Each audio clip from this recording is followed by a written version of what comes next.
आज सुबह देखो मैंने गूगल पर एक डेटा देखा था जिसमें कि मैंने देखा कि जितने भी अल्ट्रा रिच इंसान होते हैं इंडिया के, वो इंडिया को छोड़कर बाहर चले जाते हैं, बाहर के देशों में रहना शुरू कर देते हैं। मतलब ऐसे लोगों की संख्या है 22%, 22%। तो ऐसे सभी लोग ना बहुत ही अट्रैक्टिव होते हैं क्योंकि वो बहुत ही रिच है, तो रिच होना एक अट्रैक्टिव चीज़ होती है। एंड इसके पीछे देखो बहुत ही वैलिड रीज़न है, क्योंकि इंडिया में बहुत ज़्यादा क्राइम है, इसके बाद इन्वायरमेंट, इसके बाद लोग, इसके बाद ये ट्रेन वाला, फिर ये बच्चे सामने वाले। नहीं देखो, ये बच्चे तो ठीक हैं, ट्रेन भी ठीक है, लेकिन लोग हो गए बड़े बड़े इमेच्योर इंसान जिनके पास खुद का दिमाग नहीं होता। वेल बहुत ही गंदा बिहेवियर होता है उनका, दूसरे इंसानों को परेशान करते हैं, काफ़ी वॉयलेंट होते हैं, क्राइम करते हैं। देखो इन सारी चीज़ों की वजह से ना इंडिया की जो इमेज है बहुत ही गंदी है बाहर। तो ये रियलिटी है। देखो तो इंडिया में देखो ऑलमोस्ट हर जगह पे बहुत ही गंदी गंदी चीज़ है, बहुत ही गंदी गंदी डिसएडवांटेज है। बाहर के देशों में भी होती है लेकिन इतनी ज़्यादा नहीं होती, बहुत ही कम होती है, क्योंकि बाहर तुम्हारी या फिर मेरी तरह एवरेज इंसान नहीं होते हैं। बाहर देखो ऑलमोस्ट अट्रैक्टिव इंसान होते हैं, अच्छा एनवायरनमेंट होता है। वेल अच्छा एनवायरनमेंट, अच्छे लोग, अच्छी जगह, ये तुमने समझा। तो जितने भी अमीर इंसान होते हैं वो बाहर जाते हैं क्योंकि उनके पास एक एडवांटेज है पैसों की। तो देखो बहुत ही अच्छी बात है। वेल जितने भी एवरेज इंसान होते हैं ना, वो भी चाहते हैं कि वो एक अच्छी जगह पे जिएं, मतलब वो बाहर भी जाएं। वेल बाहर जाके वो रहना भी चाहते हैं, वो सेटल भी होना चाहते हैं, लेकिन पैसा नहीं है। तो क्या होता है कि वो सभी लोग ना दूसरे इंसानों से फिर जलते हैं जो कि अट्रैक्टिव होते हैं, जिनके पास पैसा होता है।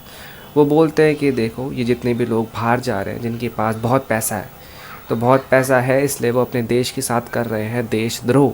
सही में देखो ऐसा ही है। जितने भी देखो एवरेज इंसान होते हैं वो पहला काम क्या करते हैं, 9 to 5 करना। वेल इसके बाद घर आके दूसरा काम क्या होता है उनका, सबसे इम्पोर्टेंट काम, दूसरे इंसानों पे करना कमेंट, दूसरे इंसानों को करना जज। चाहे देखो दूसरा इंसान कितना भी अमीर हो, चाहे उसकी कितनी भी अच्छी लाइफ हो, इसके बारे में बात नहीं करना, बस देखो उसे देशद्रोही बोलना है। चाहे देखो खुद की लाइफ की ना कितनी भी वाट लगी हुई हो, देखो बिल्कुल ही सड़ चुकी हो अपनी लाइफ, लेकिन इसके बारे में कभी ध्यान नहीं देना। बस दूसरे इंसानों की बात करनी है जो कि अमीर हैं, जो कि देखो देश को छोड़ चुके हैं, वे एक अच्छी जगह पर जा चुके हैं, एक अच्छी लाइफ को जी रहे हैं। तो देखो ऐसे दिमागी बीमारी से तुम्हें रहना चाहिए दूर हमेशा के लिए। एक अच्छे इंसान बनो। देखो मैं चाहता हूँ कि तुम भी देखो एक अच्छी लाइफ को लीड करो। वेल अपनी लाइफ के बारे में कुछ सोच के देखो, अपनी वैल्यू बनाओ, तभी देखो तुम एक अट्रैक्टिव इंसान बनोगे। देखो ये तभी चीज़ें पॉसिबल हो पाती हैं जब तुम एक अच्छा काम करोगे। वेल अगर तुम पहले से ब्लेस्ड नहीं हो, पहले से देखो तुम्हारे पास वेल्थ नहीं है, पैसा नहीं है, देखो पैसा कमाने के बारे में सोचो, तभी चीज़ें पॉसिबल हो पाएंगी, तभी देखो तुम आगे बढ़ पाओगे। एवरेज इंसानों के साथ रहना बंद करो। 99% लोग देखो एवरेज ही हैं, जो कि देखो हमेशा तुम्हें चीज़ों के बारे में डीमोटिवेट ही करेंगे, जो कि देखो तुम्हें यही बोलेंगे कि हाँ इंडिया में रहे, इंडिया जैसी कोई कंट्री है ही नहीं। तो उनकी बातों को मत सुनना। वेल अपने डिसीजन को बनाना। देखो अपने आप से सोचना कि हाँ कितनी अच्छी कंट्री है इंडिया या फिर नहीं। देखो तुम्हें खुद से पता लग जाएगा। वेल सभी चीज़ें तुम्हें पता है पहले से, क्योंकि तुम्हारे पास खुद की आंखें, खुद के कान, खुद का मुंह, सब कुछ है। तो इनका यूज़ करो, अपने दिमाग का यूज़ करो और आगे बढ़ो। इस वीडियो से अगर तुम्हारी थोड़ी भी हेल्प होती है तो खुद को एक थैंक यू बोलना।